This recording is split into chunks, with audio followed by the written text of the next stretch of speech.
Hello India life care का कब्ज निवारण चूर्ण। हेलो इंडिया का नारा स्वस्थ रहे जमाना। यूक्रेन में गोलीबारी और बमबारी के बीच हरिद्वार के लक्सर का छात्र कुर्बान अली सुरक्षित घर वापस आ गया है। कुर्बान ने घर वापस आते ही यूक्रेन के हालातों पर विस्तार से जानकारी दी।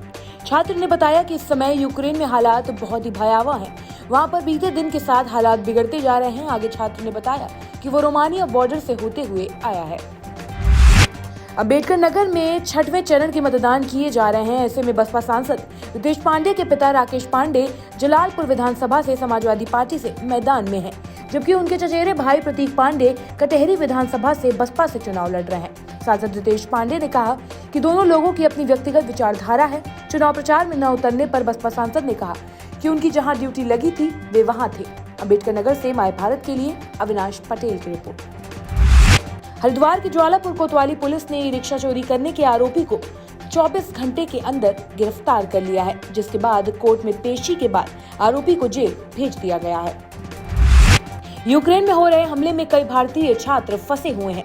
इस बीच प्रयागराज की यशस्वी श्रीवास्तव नाम की छात्रा सकुशल लौट आई है, जिसके बाद उनके परिवार में खुशी का माहौल है। यूक्रेन के इवानो में एमबीबीएस की पढ़ाई कर रही सेकेंड ईयर की छात्रा यशस्वी श्रीवास्तव ने बातचीत करते हुए बताया कि उसने ऐसा मंजर कभी नहीं देखा था और वो इसे जिंदगी भर नहीं भुला पाएगी। आंखों के सामने बम फटते हुए देखा है। प्रयागराज से माय भारत के लिए सैयद आकिब रजा की रिपोर्ट। हरिद्वार में विद्युत विभाग में संस्था के अंतर्गत कार्य करने वाले हरिराम नाम के शख्स की करंट लगने से मौत हो गई, जिसके बाद अधिकारियों ने आनन फानन में शव को पोस्टमार्टम कराकर परिजनों को सौंप दिया। वहीं परिजनों ने मौत पर आशंका जताते हुए जमकर हंगामा किया है, जिसके बाद पुलिस ने परिजनों को न्याय का आश्वासन देकर किसी तरह से शांत कराया। सीतापुर के भोगनीपुर नवागांव के बीच उस वक्त हड़कंप मच गया जब ट्रैक्टर ट्रॉली अनियंत्रित होकर खाई में जा गिरी। हादसे में ट्रैक्टर चालक बुरी तरह से दब गया और ग्रामीणों की मदद से चालक को पास के स्वास्थ्य केंद्र ले जाया गया, जहां डॉक्टर ने उसे मृत घोषित कर दिया। सीतापुर से माय भारत के लिए रूपकिशोर शुक्ला की रिपोर्ट। मिर्जापुर में प्रत्याशी के समर्थन में ओवैसी ने चुनावी जनसभा की। इस दौरान उन्होंने सभा पर हमला करते हुए कहा कि हिस्सेदारी की लड़ाई हम लड़ रहे हैं। उत्तर प्रदेश में कोई विकास नहीं हुआ है। हिजाब और नकाब की बात पर अखिलेश गूंगे हो जाते हैं। मुस्लिमों की बात सुनना पसंद नहीं करते हैं। मिर्जापुर से माय भारत के लिए ब्रजलाल मौर्य की रिपोर्ट। आगामी चारधाम यात्रा के मद्देनजर ऋषिकेश में मुनि की रेती थाना क्षेत्र में लगने वाले जाम की समस्या से निपटने के लिए पुलिस कप्तान नवनीत भुल्लर काफी गंभीर नजर आ रहे हैं। उन्होंने मुनि की रेती, लक्ष्मण झूला और ऋषिकेश कोतवाली पुलिस में आपसी सामंजस्य स्थापित करने के लिए एक प्रस्ताव बनाकर पुलिस मुख्यालय को भेजा है। अगर पुलिस मुख्यालय ने मुहर लगाई तो तीनों थाना क्षेत्र की पुलिस एक ट्रैफिक प्लान पर काम करेगी, जिससे जाम की समस्या से निजात मिलने की उम्मीद रहेगी। हापुड़ में सिभावली पुलिस और जिले की एसओजी की संयुक्त टीम ने चेकिंग के दौरान अंतर्राज्यीय पशु चोर गैंग का पर्दाफाश करते हुए गैंग के सरगना सहित 4 शातिर पशु चोरों को गिरफ्तार किया है, जिनके कब्जे से पशु व नकदी सहित पशु चोरी की घटनाओं में इस्तेमाली 2 गाड़ियां एवं अवैध असलाह बरामद हुआ है। हापुड़ से माय भारत के लिए अनिल कश्यप की रिपोर्ट। रूस यूक्रेन जंग में फंसी ऋषिकेश के गंगानगर की रहने वाली तमन्ना त्यागी भी आखिरकार घर लौट आई है। बेटी सकुशल घर पहुंची तो मां के आंसू छलक पड़े। आस पड़ोस के लोग भी तमन्ना का हालचाल जानने पहुंचे। यूक्रेन से लौटी तमन्ना ने अपनी आपबीती भी सुनाई। वहीं अभी भी यूक्रेन में ऋषिकेश की एक छात्रा और 2 छात्र नहीं लौटे हैं, जिनका इंतजार परिजन बेसब्री से कर रहे हैं। ऋषिकेश से माय भारत के लिए अमित कांडियाल की रिपोर्ट।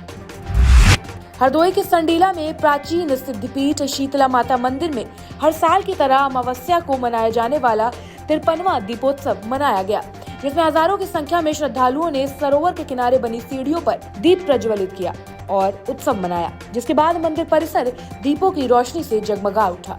हरदोई के संडीला से माय भारत के लिए आशीष गुप्ता की रिपोर्ट।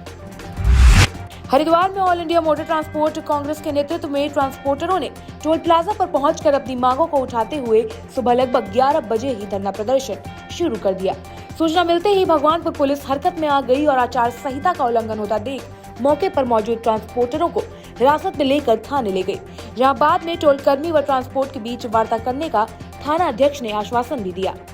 हरिद्वार से माय भारत के लिए प्रवेश राय की रिपोर्ट। मिर्जापुर में केंद्रीय मंत्री अनुप्रिया पटेल ने प्रत्याशी के समर्थन में जनसभा की। इस दौरान उन्होंने यूक्रेन में फंसे लोगों का जिक्र कर उन्हें निकालने के प्रयासों पर मोदी सरकार की तारीफ भी की।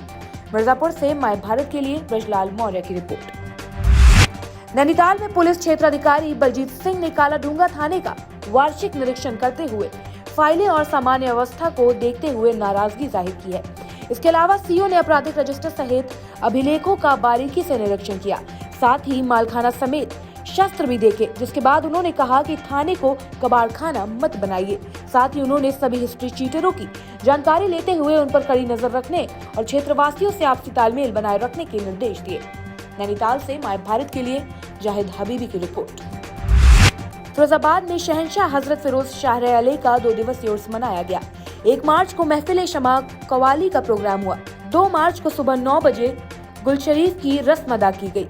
उसके बाद वाफता के साथ देश में अमन और चैन के लिए दुआ मांगी गई। फिरोजाबाद से माय भारत के लिए रेहान अली की रिपोर्ट। देश की नामचीन संस्था IIT रुड़की ने PhD करने वाली छात्राओं के लिए एक नई पहल शुरू की है, जिससे PhD करने वाली छात्राओं में खुशी की लहर है। शकुंतला नामक इस पहल के चलते छात्राओं को सिर्फ इंटरव्यू पास करने के बाद एडमिशन मिल सकेगा। छात्राओं की कमी को पूरा करने के लिए ये पहल महत्वपूर्ण है। प्रतिभावान छात्राओं के लिए नए सत्र से शकुंतला फेलोशिप के जरिए मात्र इंटरव्यू पास करना होगा और आसानी से एडमिशन प्राप्त कर सकेंगी। रुड़की से माय भारत के लिए प्रिंस शर्मा की रिपोर्ट। फटाफट अंदाज में ताजा तरीन खबरों के लिए देखते रहिए माय भारत।